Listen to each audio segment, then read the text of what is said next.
Hello everyone, আসসালামু আলাইকুম। কেমন আছেন সবাই? আলহামদুলিল্লাহ, আল্লাহর রহমতে আমরা ভালো আছি সবাই। এই তো দুপুরে রান্নাবান্না বসিয়ে দিয়েছি।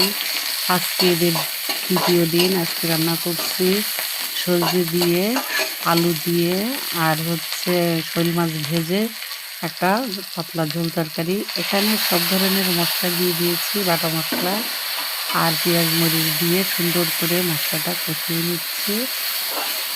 আর বেগুন পুড়িয়ে ভর্তা বানাবো, আর বুসের তরকারি তো আছেই।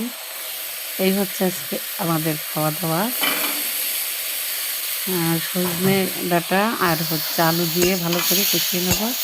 গতকাল রান্না করেছিলাম ডাঁটা দিয়ে, নাইল ডাঁটা দিয়ে, আর আলু দিয়ে রুই মাছ ভেজে ঝোল করেছিলাম। আর আজকে সজনে ডাঁটা, আলু আর শোল মাছ। এই তো ভালো করে কষিয়ে নিলাম। এখন ভাজা মাছগুলো দিয়ে নিয়ে চলে ঝোলের পানি দিয়ে দেবো। মাছগুলি দিয়ে ভালো করে মাছ দিয়ে দিলাম,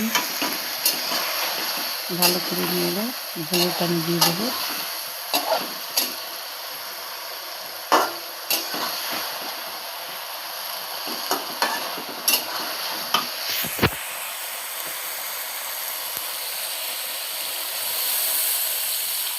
ঝোলের পানি দিয়ে দিলাম।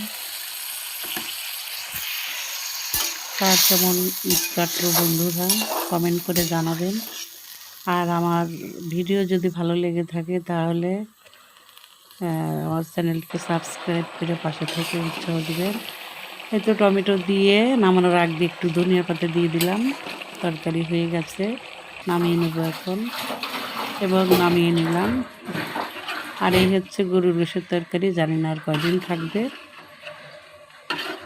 আর বেগুন ভর্তাটা সব থেকে বেস্ট খাবার।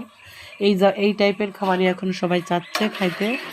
আর মাংস খাচ্ছে, সকালবেলায় রুটি দিয়ে খাচ্ছে, বিকালে কেউ মুড়ি দিয়ে খাচ্ছে, এইভাবে খায়। এই তো বন্ধুরা, আর বেগুন ভর্তা খাওয়ার আগ দিয়ে বানিয়ে নেবো, সব কিছু রেডি করে রাখবো। সবাই ভালো থাকবেন, সুস্থ থাকবেন।